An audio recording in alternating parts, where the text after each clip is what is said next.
by the times you made me cry, feeling not quite good enough, not understanding why.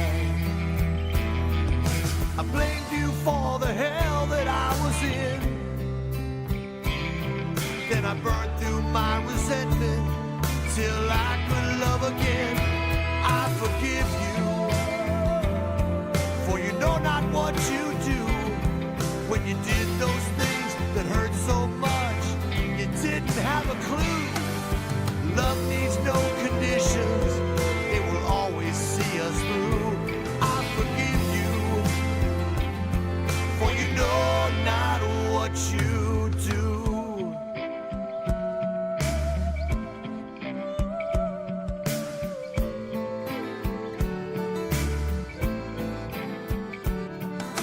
I still have an angry thought or two. I don't do well with those that try to tell me what to do, but I still try to turn the other cheek. Watch me walk away, you'll know exactly what I mean. I forgive them, for they know not what they do. When they do those things that hurt so much, they haven't got a clue. Love needs no conditions, it will always see us through. I forgive them, for they know not what they do.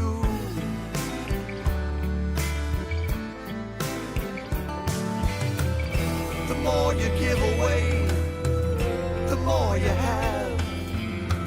Everyone's a mirror of some part of you. It could be anger, it could be love.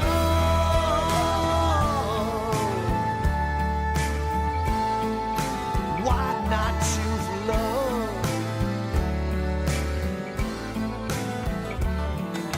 Haunted by the times I made you cry, I showed you the worst in me, not understanding why. But we can heal together perfectly. For love to grow between us, there's one thing that I need. Please forgive me, for I know not what I do. When I do those things that hurt so much, I haven't got a clue. Love needs no conditions, it will always see us through. Please forgive me, for I know not what I do.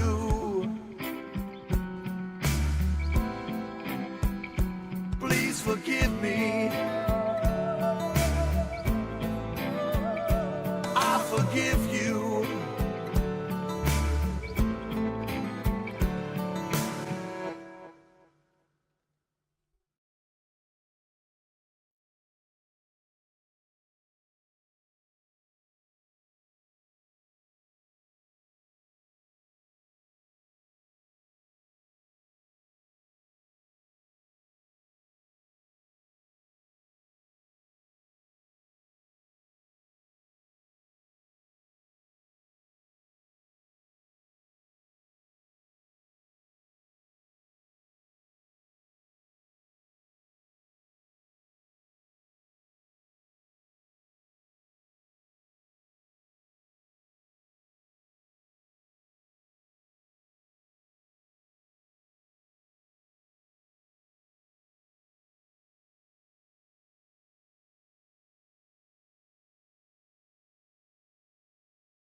Where was the summer?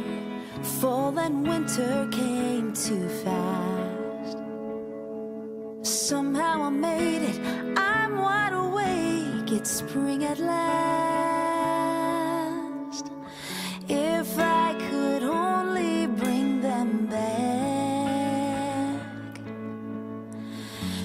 they'd still be moments from the past. It's simply beautiful to walk with open hands. Nothing to hide, nothing to grasp, nothing to break, nothing to last. Every death brings a new life. Every road, every mile. Take off your shoes, don't mind the rules. You're free to be starry-eyed and innocent if you choose. You're finally home.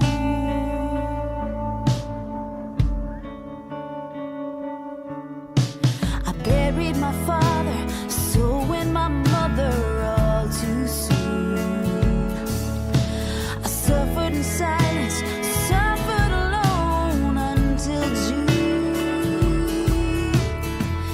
It wasn't clear, it wasn't right. I'd hear him tell her in the night, but somewhere in the dark they huddled near a light, with nothing to fight, nothing to stress, nothing to climb, nothing to pass. Every death brings a new life. Every road, every mile.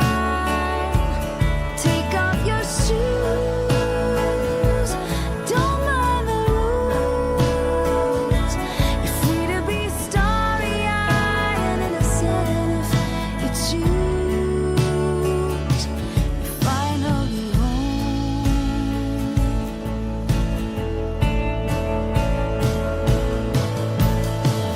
Some seasons let us be reborn. These deep dark places where we're torn. And when they tell you that your rose still has its thorns, you've nothing to hide, nothing to test. Love brought you here, now you can rest. Every death brings a new life. Every road, every mile. Take off your shoes, don't mind the rules. You're free to be starry-eyed and innocent if you choose.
supposed to be.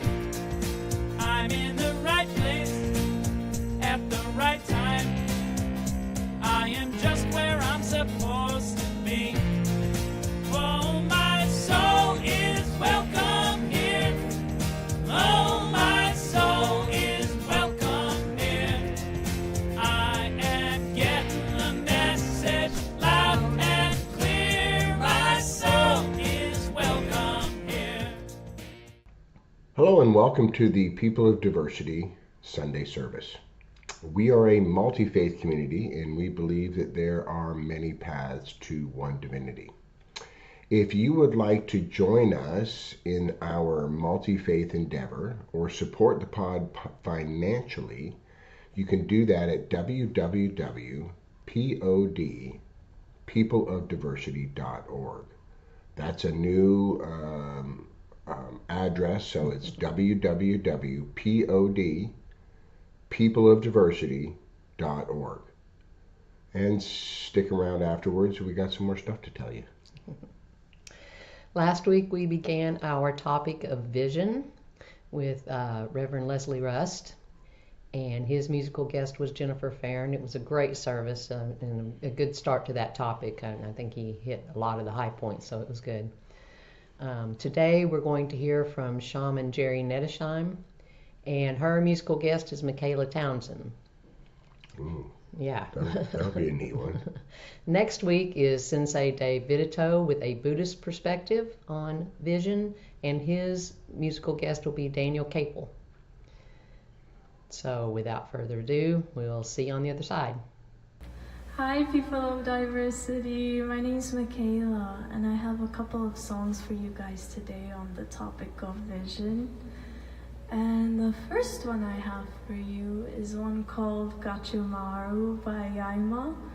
And I think for those of us who have a clear vision, sometimes to create that reality for ourselves, we need to get out of our own way.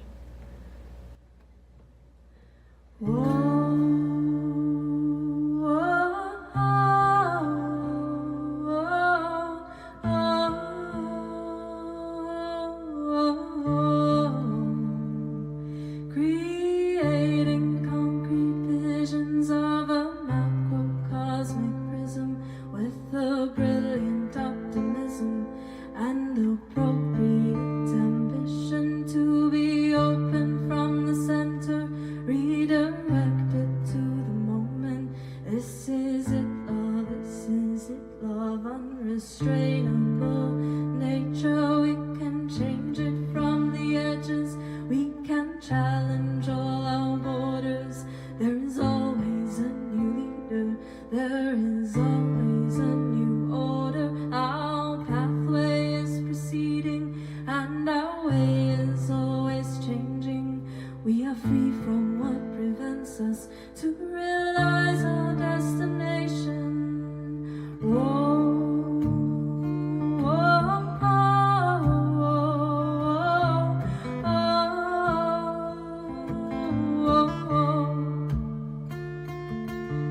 Free from all old stories I've been told, I walk through the valley of my own shadow.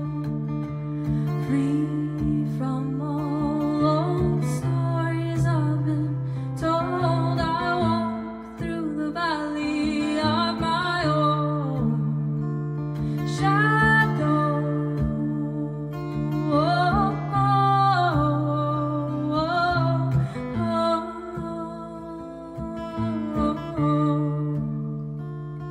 Awareness is my virtue, and I'm grateful for the search to dive deep within my own mind and to trust the intuition of the lives I've lived before this. Our essential form of gnosis, it's a simple form of freedom, as smooth as inhalation. On the exhale is releasing, and the way is always changing.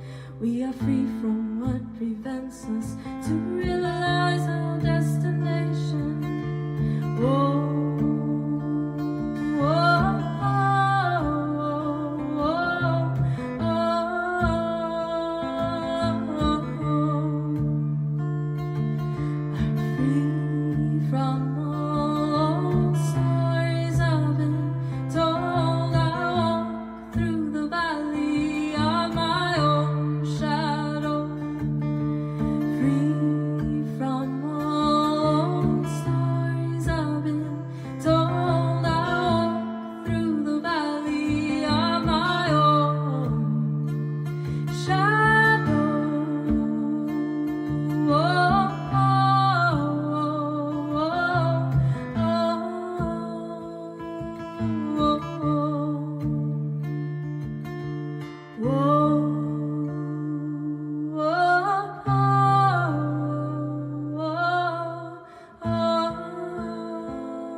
next one I have for you guys is one called Darkness to Light that I wrote as a prayer, and it's kind of what I envision for humanity.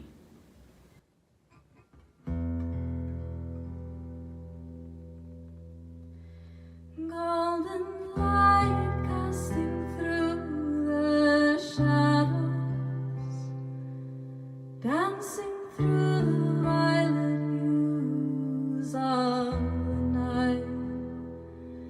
May we awaken to the truth within all sentient beings it resides. May we set ourselves free from all. May we break through all the illusions created by the depths of our minds. May we set ourselves free from all fears and live a life embodied by the divine. Darkness to light, darkness to light, darkness to light, darkness to light.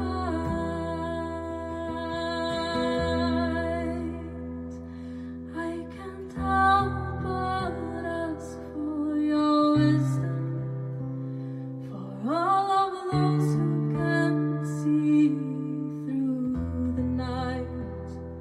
May we awaken to the truth within all sentient beings it resides.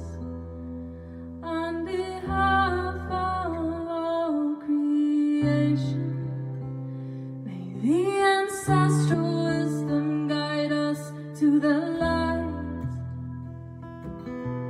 Darkness to light,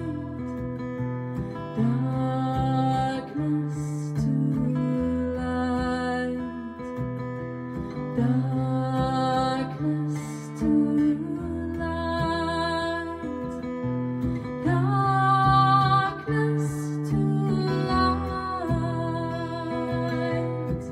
Not just for some, but for everyone. Not just for some, but for everyone. Not just for some, but for everyone. Not just for some, but for everyone.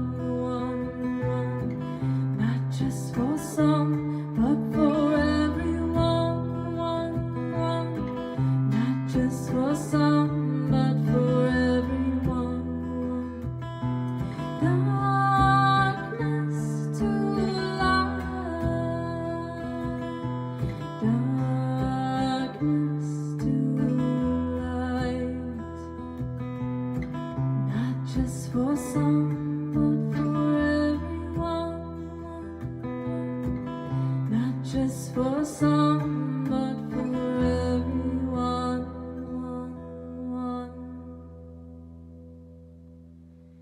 Thank you, guys. Hi, Scott. Hi, Becky. Thank you guys so much for the honor of being invited back once more to speak on this topic of vision from a shamanic perspective. Aho, and thank you all for coming. Thank you all who are watching. Now, today I want to explore the concept of vision. And vision not just as foresight, but as a powerful tool for shaping our reality. Now, in many indigenous cultures, vision is not just about predicting the future, but it is also about actively co-creating that future. So when we think of visionaries, we think of people like Nostradamus or Baba Vanga. We associate this version of vision with fortune telling, with the prediction of specific events like wars or natural disasters. Now, while these figures might have tapped into powerful insights, their focus often led towards more of a passive observation, receiving information about the future rather than working actively to influence it. And that's the subject of today's talk about vision. How do we become an active participant in vision? And in Peruvian shamanism, the perspective differs significantly from the shamanic understanding of vision. So let me share a very powerful example with you.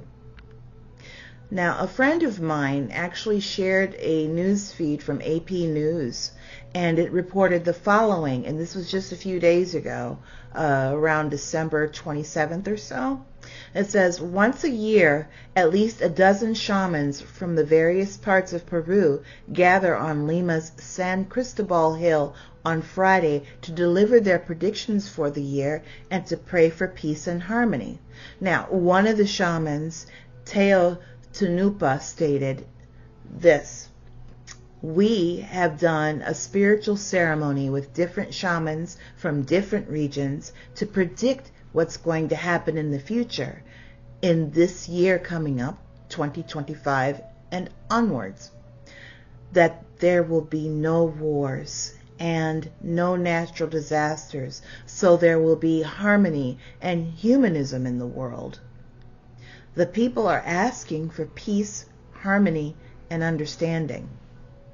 Now, these Peruvian shamans are not merely practicing predicting a peaceful future, they are actively working to manifest it through their collective intention, through the spiritual practices, and their prayers.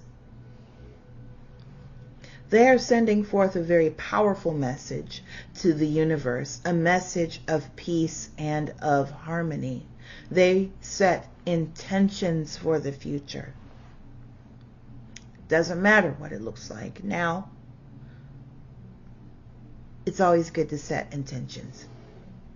So, in shamanic traditions, the vision is not solely about predicting events, but it's also about connecting to the spirit world.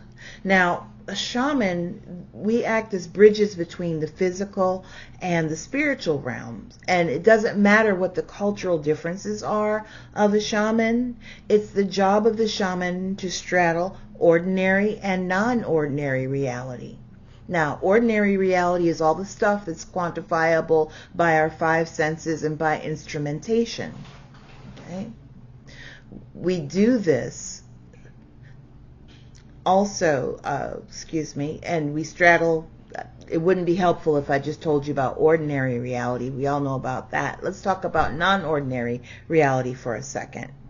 Now, when we talk about ordinary reality and it being quantifiable by all five senses, then non-ordinary reality encompasses everything else. All the stuff that we're still trying to figure out, the phenomenon that's been listed as supernatural, energies and the like.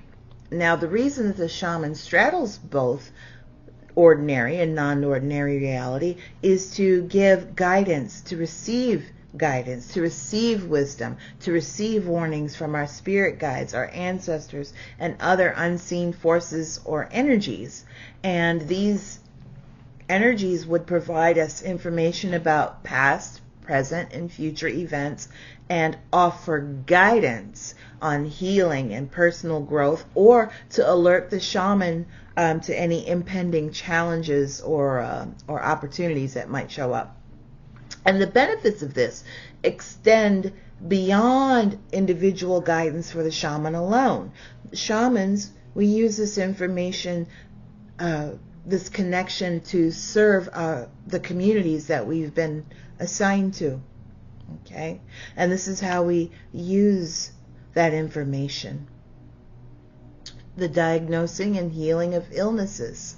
By accessing information from the spirit world, shamans can identify, and that's what we mean by diagnose, identify the root causes of physical and emotional ailments, and then utilize proper healing techniques. Not all illnesses are caused by one thing. It could be caused by an external factor. It can be caused by spiritual factors. And shamans go to non-ordinary reality to get that kind of information. Okay? And then we utilize appropriate healing techniques. Vision can be used to identify and heal imbalances within individuals and within communities. You know, sometimes we think that it's just a personal thing, and it's not just a one-person issue. We saw that with the pandemic a few years back.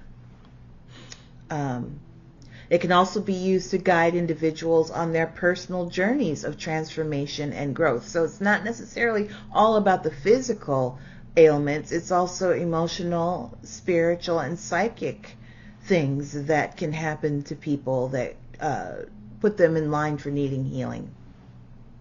Also, it's about resolving conflicts.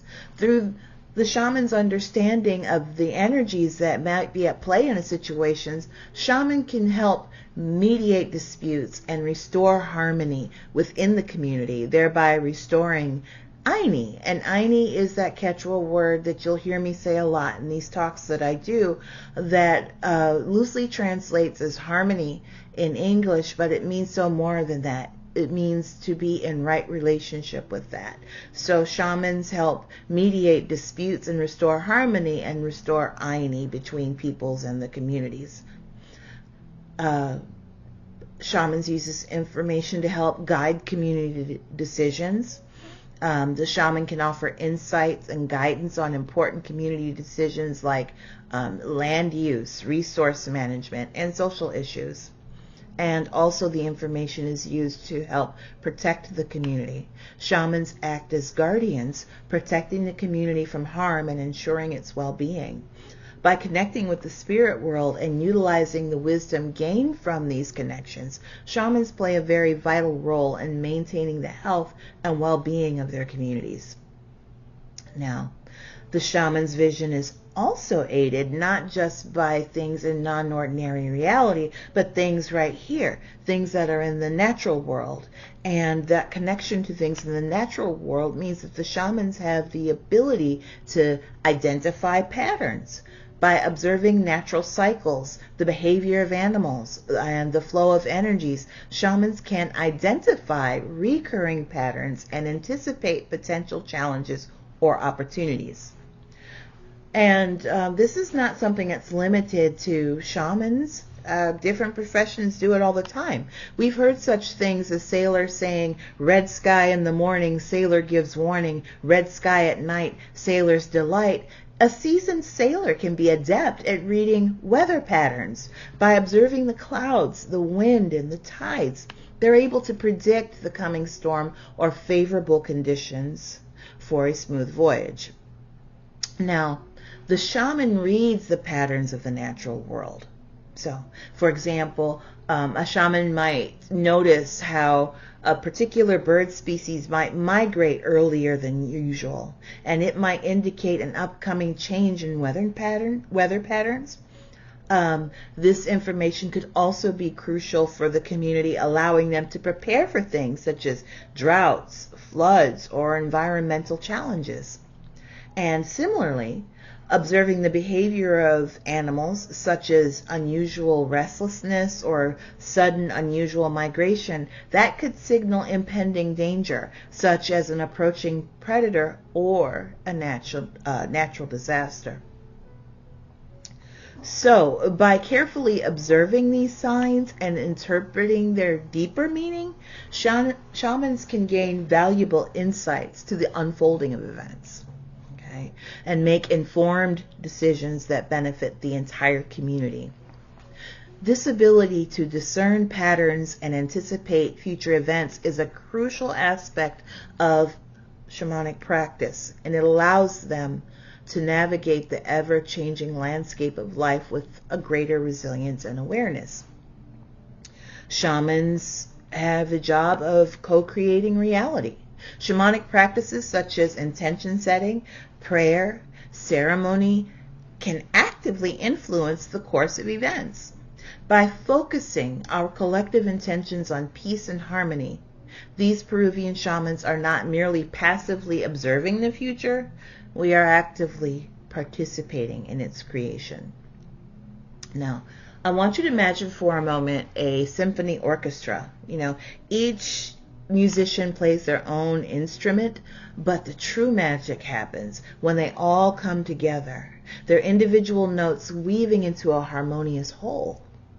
Music and sound has the power to influence on all levels, physically, mentally, emotionally, and spiritually. And similarly, shamans, through our collective intention setting and our focused energy and the utilization of things such as horns, bells, rattles, drums, we create a symphony of peace, and it creates a collective vibration that resonates throughout the universe.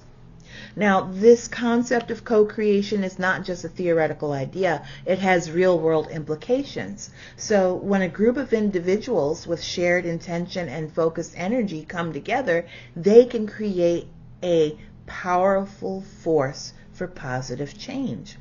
Conversely, when we come together with our negative intentions, we can be a powerful force for destruction as well.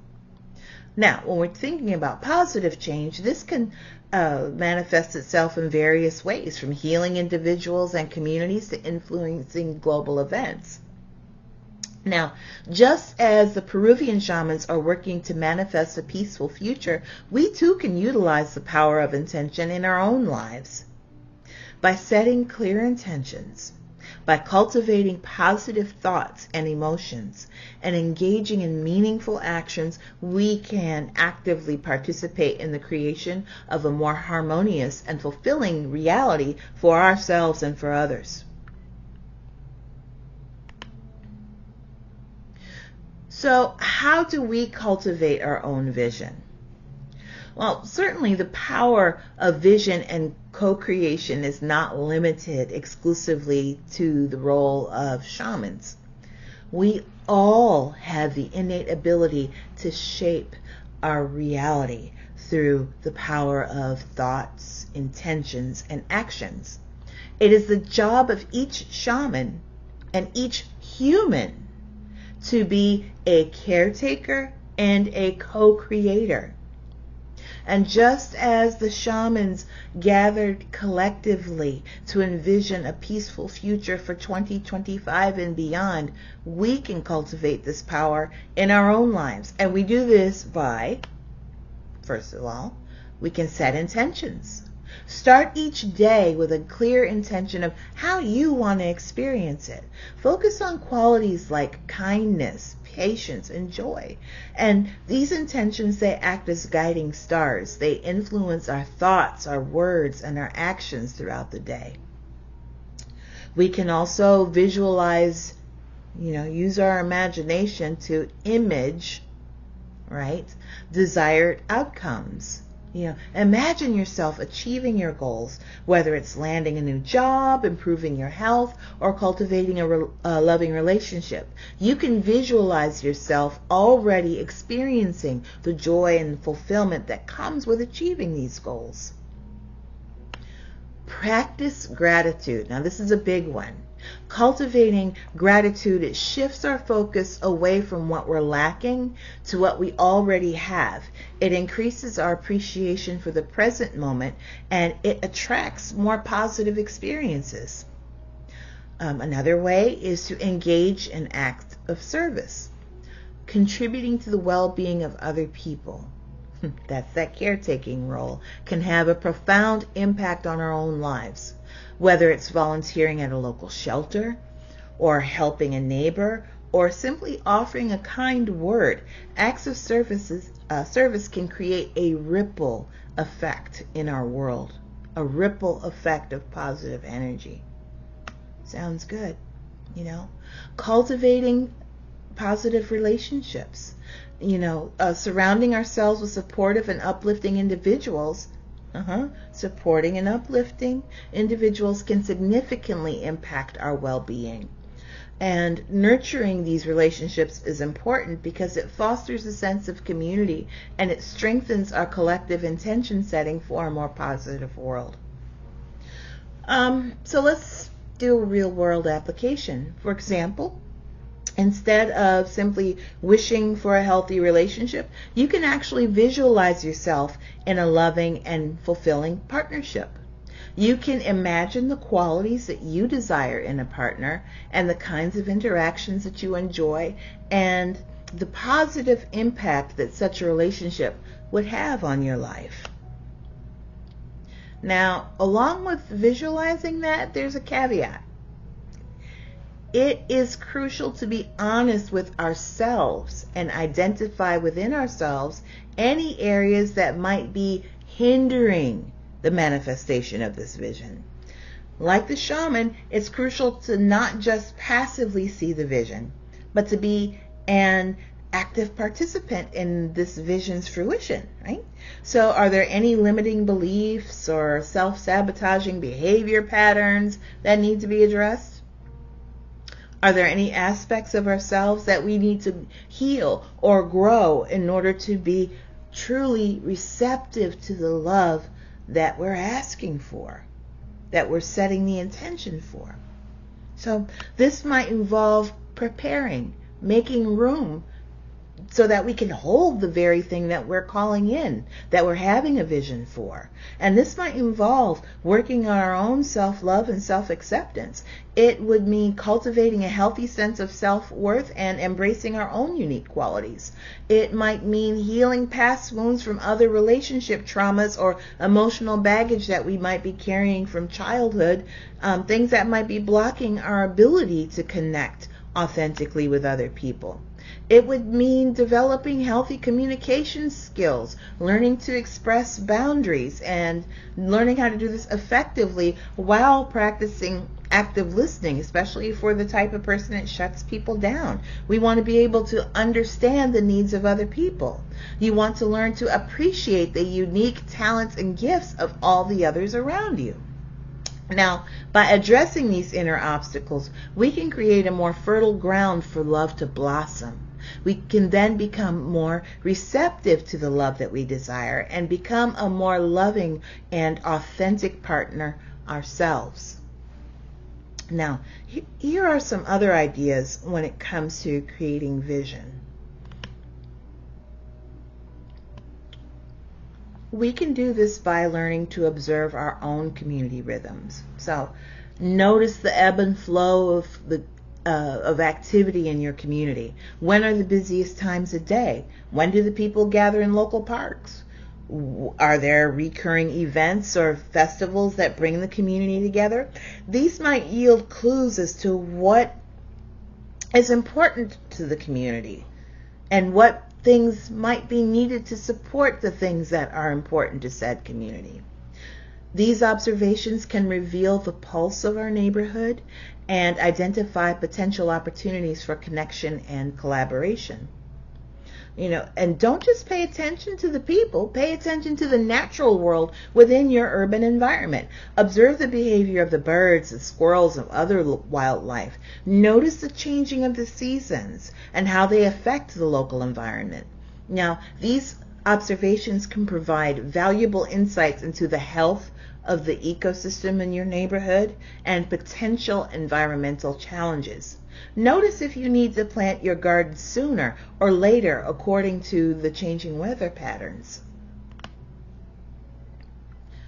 Observe the human element. Pay attention to the interactions between your neighbors, the needs of their community, the challenges faced by your local businesses. Are there any unmet needs or recurring issues that might be addressed through community action? Now, I'm not telling you got to go out and be an advocate, because some of us, like myself, are INFJs and we're introverted. So how do we vision? Well, let me give you some examples. This is how we observe. You might notice that elderly residents struggle to walk to the park due to lack of accessible sidewalks or limited public transportation. You might observe the young families with children frequently expressing frustration over the lack of playground equipment and safe play areas within the park. The local corner store, a beloved community hub, is struggling to compete with a big box store and might be facing closure. You might see your neighbors struggling with social isolation, with loneliness, particularly during the colder months. So in observing these things, then you can turn to identifying the unmet needs and challenges. So we talked about accessibility is an unmet need. Lack of amenities is an unmet need. Support for local businesses. Social isolation. All right?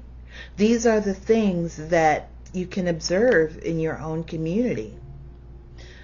Now, here's some potential community action. Accessibility improvement.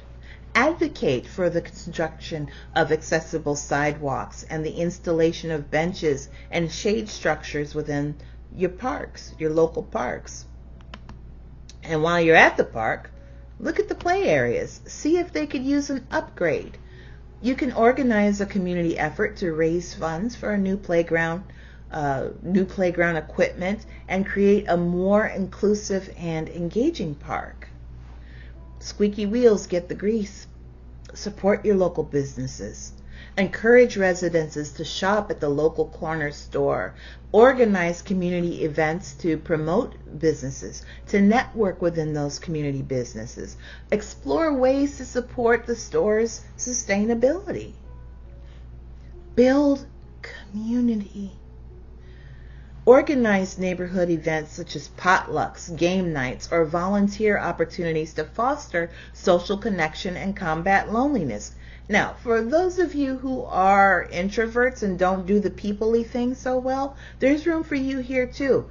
Pair up with that extroverted person, all right? Oftentimes, we have the quote-unquote Gladys Kravitz. I'm thinking that you guys don't, most of you guys listening to this don't remember or were around when this show Bewitched came out, and they had that nosy neighbor, and her name was Gladys Kravitz, and she was always peeking out her window to see what was going on.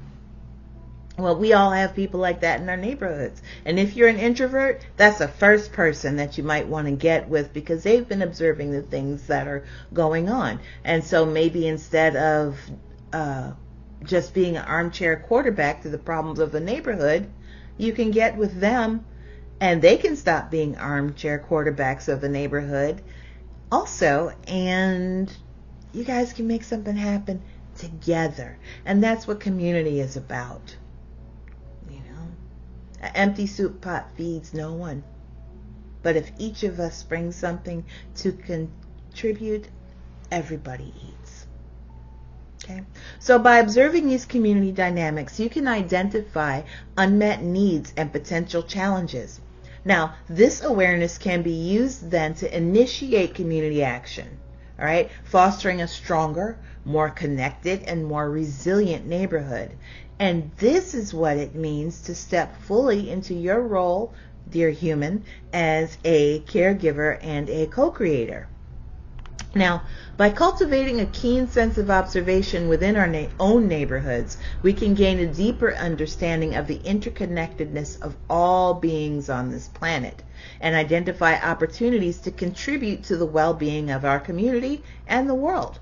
Now, this practice of mindful observation can help us to become more attuned to the rhythms of life and cultivate a deeper connection to the world around us.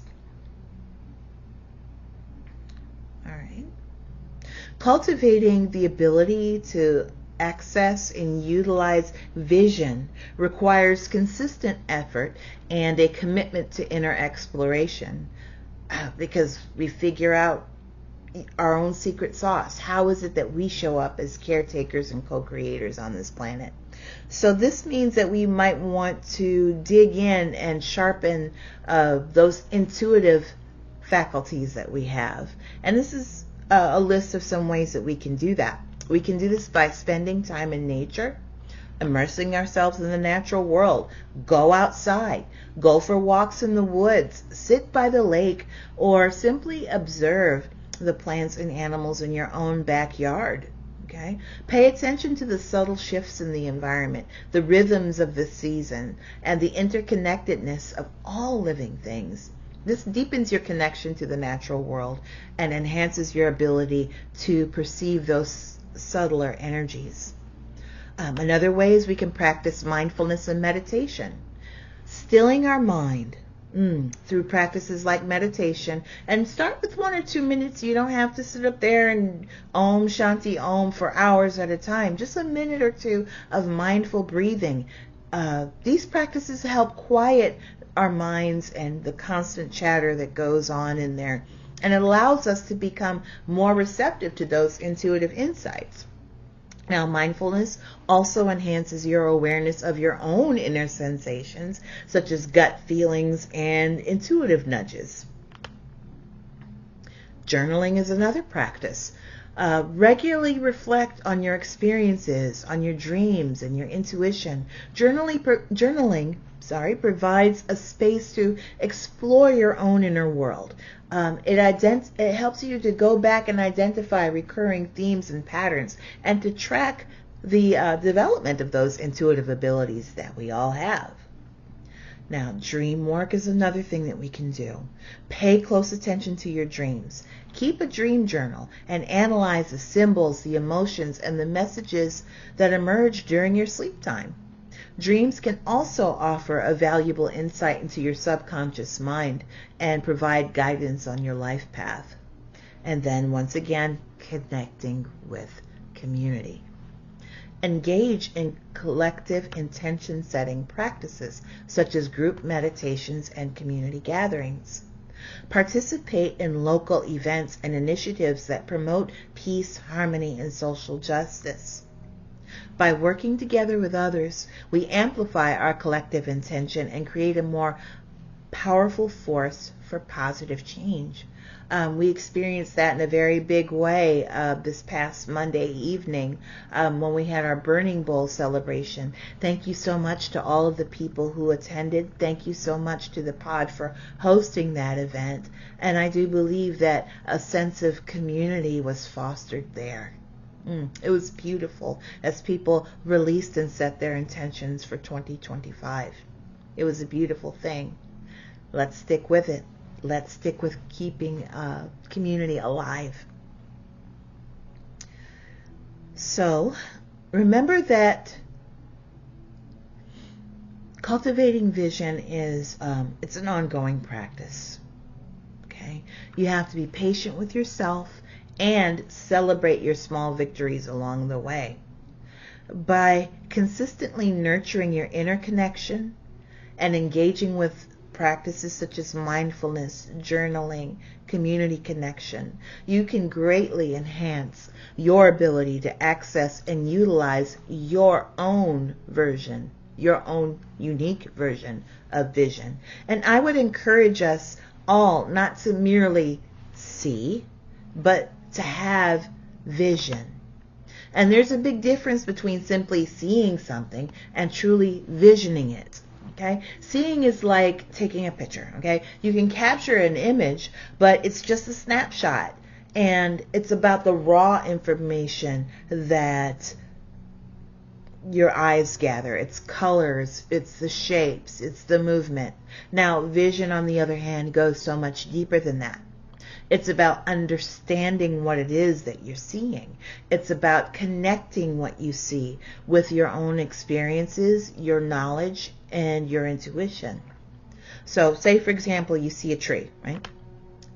You see a tree. You see the bark, you see the leaves, all that. But vision allows you to see more than just a tree. You see the intricate dance of the sunlight filtering through the leaves, right? You see the way that it provides shelter for the birds. You see the way that its roots anchor deep into the earth?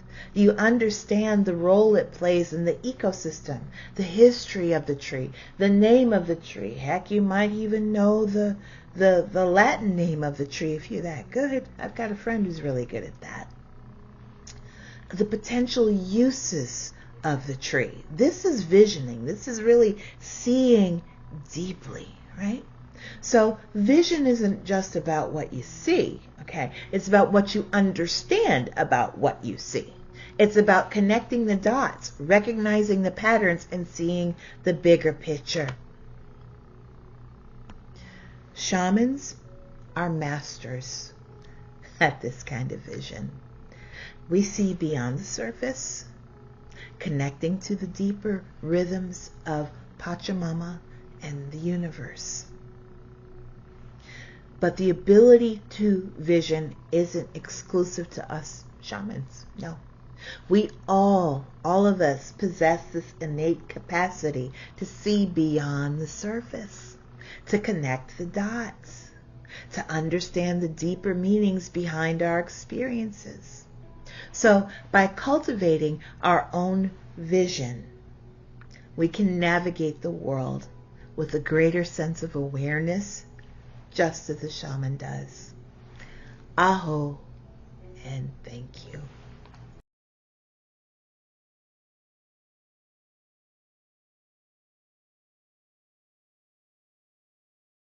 We were right. That was cool. Thank you, Michaela. Thank you, Jerry. Just a great talk, Jerry. Thank you so much. We're grateful that you not only contribute in this way, but support the entire pod as one of our board members. We're grateful for you in our life. And she also does some amazing live events for us as well. So, Yes, yeah. yes, the traveling sisterhood. Yeah. And we'll get more into that later. So we do a deep dive after the morning service. It's about 30 minutes right after the service. The address is in the post. Please join us for that. It's that after church moment where you're hanging out, talking and visiting and kind of digging into. Sometimes the speakers join us, sometimes they do not, but we are there to hang out and visit. We have past services and notifications are available if you're part of the dance. So what does that mean? Join as a member the People of Diversity at live events. Join the People of Diversity group, the People of Diversity page on Facebook, and subscribe and add your notification bells and whistles to your YouTube channel and look for People of Diversity there. The key piece on that YouTube channel is that the last 5 years, with few exceptions, are there, and they are on playlists by faith or by topic. So enjoy that resource and use it. It's just a wonderful tool for spiritual growth or just for investigation. Second broadcast happens at 5:45 in the afternoon on Sunday on Facebook only. And that's a rerun of the morning service, but it gives you a chance to send a friend back or perhaps do your morning thing and come visit us at night. So that option is available for everyone as well. Or just watch it again yourself the second time, because that's always pretty enlightening as well. Why did I miss that the first time? Exactly. Okay, Scott mentioned that we are doing live events now. We have been for 6 months. And we do them at the Unitarian Universalist Friendship Fellowship in Rockledge, Florida. They're the first and last Monday nights every month, typically starting at 7 o'clock. Our next one is this Monday, as in tomorrow night. We're doing a drum circle. So if you are around and want to bring your drums out, come on out and drum with us. It's very laid back, very easy. It doesn't matter if you have experience or not. We're not that picky. We just have a lot of fun. So it starts at 7 There's no charge, but we'll gratefully accept any donations. We pay rent at that space, and so that helps out with that. The Donna Frost concert that we had last week was amazing. Unfortunately, the weather was pretty bad and we didn't have a large crowd, but it doesn't matter to Donna. She doesn't care if there's 1 people or 100. She just gave it her all. It was beautiful, and we had such a good time. And the very next night, we did our Burning Bowl service for the new year. Scott and Jerry led that, and that was also wonderful. We had a good crowd for that, and it was very, very nice, and I think everybody enjoyed it. So thank you all for attending that. Those live events are amazing. That's that sisterhood again. Yeah. And a very special live event we're going to have, which is going to be the last Monday night of January, the 27th, is folk singer, New Thought folk singer David Roth. He used to be one of our pod musicians, but he is a worldwide traveler and a countrywide traveler. And just getting back from Mexico, right? Right. Yeah. I'm not sure. Yeah, he goes to Ireland and all kinds of places all the time. So David is amazing. And so he's going to be at the Unitarian Universalist on the 27th, starting at 7 o'clock. It's a $20 suggested love offering, but no one will be turned away. And believe me, he is just incredible. Google him if you aren't familiar, and I think you'll be there with us that night. So our country of the week this week is the United States. So that's a good way to start the new year. Let's hold all of the people in the United States in our hearts and pray for unity and understanding and say these words together. May peace prevail in the United States. May peace prevail on earth. May peace prevail in me. Thank you. Yeah. Yeah. We need all the help we can get right now. All right. Next week, Sensei Dave Vidito, Daniel Capel. That is going to be a very groovy set as well. Yes.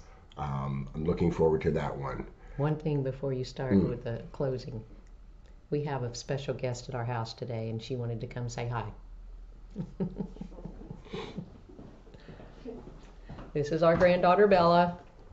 Get so you can see yourself. Duck down. Scratch that a little bit. There you go. Hello. Good job, Bella. All right.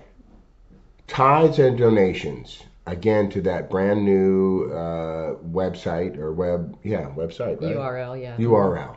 Yeah, see, I knew I didn't have the right word. It's okay. All right. www.pod. We make those in capitals, just so it's groovier. People of Diversity, all one word, .org. www.peopleofdiversity or pod, peopleofdiversity.org. It really helps if I get it right when I'm teaching it to the people. Okay. Right? Yes. All right, the Healing Circle. Victor is home and feeling better, and that's good. And we're excited about that. So keep sending love to him as he renegotiates. He asked us not to move his date for his videos, so he's going to climb up and do whatever he's going to do, and it'll be so exciting to see him. Let's put everyone in our life, all of our victors, and put them in the circle. Emotional, mental, spiritual support for anyone in your world who needs just a lift. I'd like to call out Shelley and Jonathan. Amen. Yeah. Longtime friends and beautiful folks out in Denver. So let's put all those people in a circle, and in our mind's eye, send out love and light to them. Put ourselves in that circle as well. Feel it. Look around the circle. See the love. See the healing. Have an amazing week. We'll see you soon. Bye. One power, one power, one power,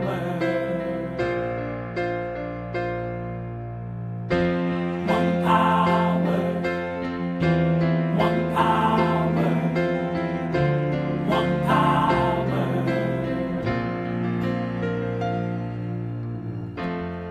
There's one power invisible, and you see it everywhere and every day. One power indescribable, and you speak of it with every word you say. Mysterious until you know the truth, as simple as the love inside of you. Call it God, call it Spirit, call it Jesus, call it Lord, call it Buddha, Baha'u'llah, angels' wings or heaven's door. But whatever name you give it, it's all one power, can't you see? It's the power of the light.